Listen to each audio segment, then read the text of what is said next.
Hey, what's up there, YouTube? How you doing? Just saw something interesting. Looking through the Bible. I was looking at Mathew 24, and I think there's a lot of hidden stuff in there that's in plain sight, but we just might not notice it or understand the meaning of what they were saying. Or maybe it had multiple meanings, one for that time, one for now. And I think discernment is needed from the Holy Spirit. And I think it just like our DNA is coded and everyone's different, there may be an individual message within the message, there might be something that touches your soul in there. That God's literally, this is how great our God is. He could write something thousands of years ago, or even think of something thousands of years ago, and it could be for now. You know what I mean?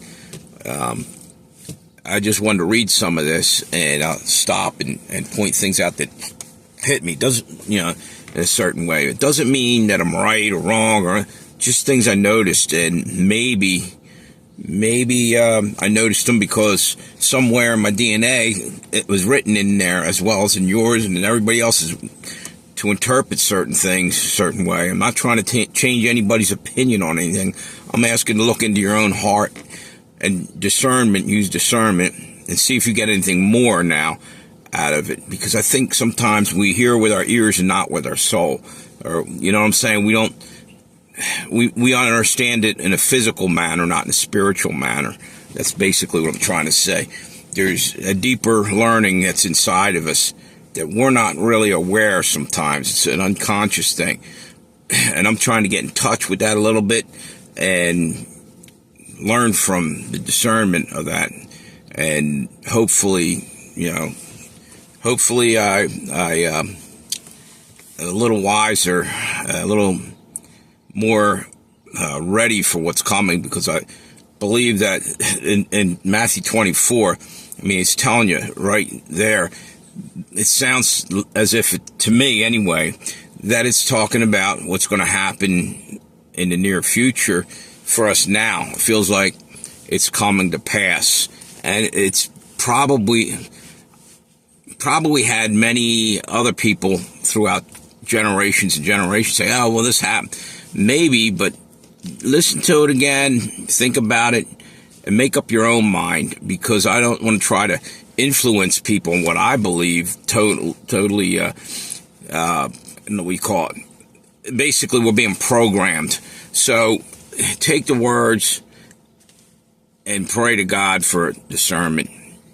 And that's all I'm saying, basically. I'm just going to read this out and just say what first thoughts were coming through my head, how I may have interpreted it, and maybe you won't interpret it the same way, but go and reread it and see what happens. See if you feel anything different in your heart, or basically I better just start reading, because I can't express myself well right now. But here we go. Let me hang on 1 second, go back to this and see what I got here. Okay. Here I start off 24, Matthew 24, NIV. I should have used the other one, King James. I just came up. So here you go. Jesus left the temple and was walking away when his disciples came up to him to call his attention to its buildings. Do you see all these things? He asked. Truly, I tell you, not one stone here will be left on another. Everyone will be thrown down. To me, what is the building blocks, the stones of our temple? Our temple is the body, our body that God had given us. All right. So what he's saying, in my opinion, could be, it's obvious he's talking about the temple over in Israel, probably. But he talked on multiple levels, and he had parables to show them, because he was pretty deep. Jesus was basically like a philosopher, the way he talked or whatever. He probably hard for them to understand. But I think he was also talking about the fact that we are physical beings. He made us from clay in the very beginning, scooped up some clay, breathed life into it to make Adam, right? Adam. Go figure. First man's name is Adam. Now it's spelled A-D-A-M, but an atom, later on, A-T-O-M, is the building block of life. So I think in some way they're trying to show us that we can't be so into this physical life. You know, even if the temple's destroyed, the faith should still be there. You know, God's still there. The physical is going to pass away. Now, that's one way of looking at that. That could be in there, meant like that for now, but it could also mean several other things. That's what I mean. It could be talking about the physical destruction of the temple. The deal is, I think God is so far advanced in front of us, so we can't even fathom what. You could write multiple lines into a, it's hard to, man, this is hard to explain, but he can actually have multiple layers of meanings, almost like peeling an onion, and there's just more, until you get to the core, until you get to the actual onion. So, as you're peeling away, you're discovering stuff that'll bring a tear to your eye. I just made that up, and it's kind of dumb, but anyway, the thing with, hang on one second, excuse me, they, talking about, Jesus said about the temple, every stone would be thrown down. And then it goes to verse 3. As Jesus was sitting on the Mount of Olives, the disciples came to him privately. Tell us, they said, when will this happen, and what will be the sign of your coming and the end of the age? One thing is, I noticed something there. They come to Jesus. He's on the Mount of Olives, right? And if I'm not mistaken, there's another time where they talk about Jesus being at the Mount of Olives. When he was sitting on the Mount of Olives, he was almost like a philosopher. Or, he was teaching them a parable, explaining how end times would be. The next time I believe that you hear about him, he might have been on there and other times, but one of the things says how when he came back, I believe was it in Revelation? Wait a minute.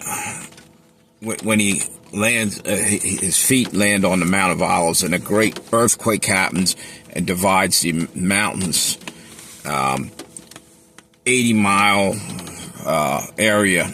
It's called, I believe, Jezreel, which was the name of Jehu's son back in the Old Testament. He was, I think, King Jehu. But anyway, what I'm trying to tie in here is that that's happening right now. A great divide's happening right there. It talks about armies going south and armies going north. I think it might have also been forecasting talking about the actual Armageddon. This is hard to explain. I'm jumping around a little bit. That is in, I believe, Hosea 2:2, I think, if I remember correctly. My memory ain't what it used to be. I'm trying to do this out of my head. I should write it all down. But this is just off the top of my head, impromptu, what I'm feeling. And I don't want to get too far off where I started from, but I do that. I tend to talk about 18 different things, and hope I'm not getting people to the point where it's confusing. I'm just trying to say this is a way I think you can see other things in there that was meant for everyone. And wait a minute. So, like when the disciples came up to the Mount of Olives, for instance, and they privately went up and were asking, when's this going to happen? When is all this end time stuff happening? And he told them about, when you see someone coming forward and claiming they're the Messiah, false prophets will rise. There'll be earthquakes in diverse places, wars and rumors of wars, and all this. He's telling them, just teaching them or telling them, right? And the next thing, hang on one second. I gotta check something out. So hang on. So it says, watch out that you don't be deceived. Let me read right out of the Bible to try to stay true to the word, because it's important here. I think that I hit this right. The way I saw it, wait a minute.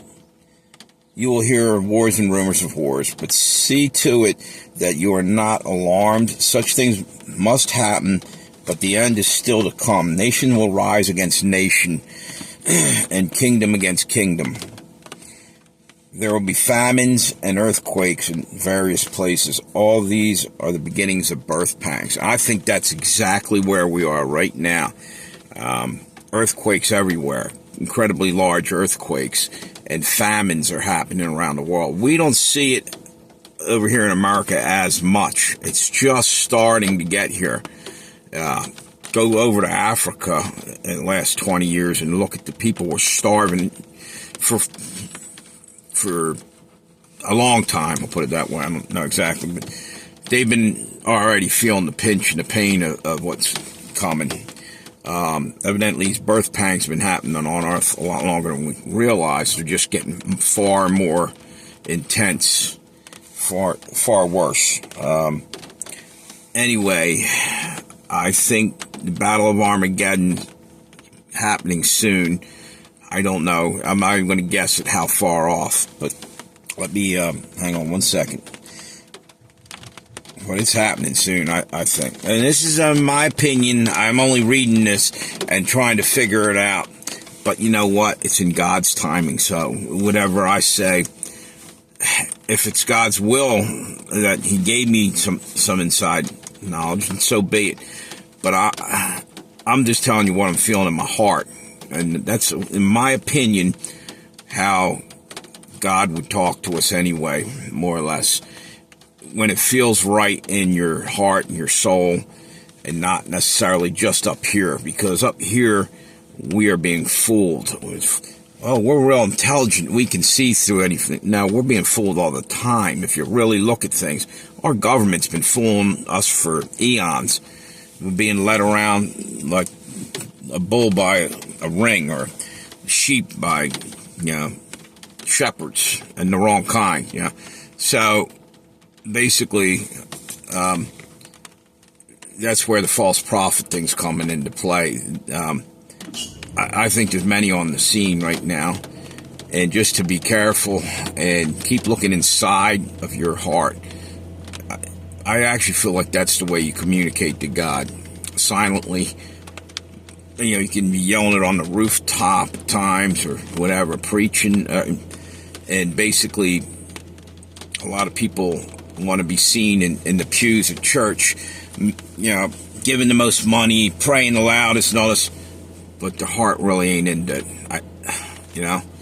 We're all human, we all fall short, but there's some that are going to play like they're better than thou. Anyway, what I'm going to do is finish out a little bit more of this, and I'm going to have to break it down into, I'm just going to keep going through the whole Mathew thing, and maybe jump around a little bit, and it might take a while to put this out, so I'm going to stop here for a minute and come back to it, and we'll see what the heck's that. Alright, so let me stop this.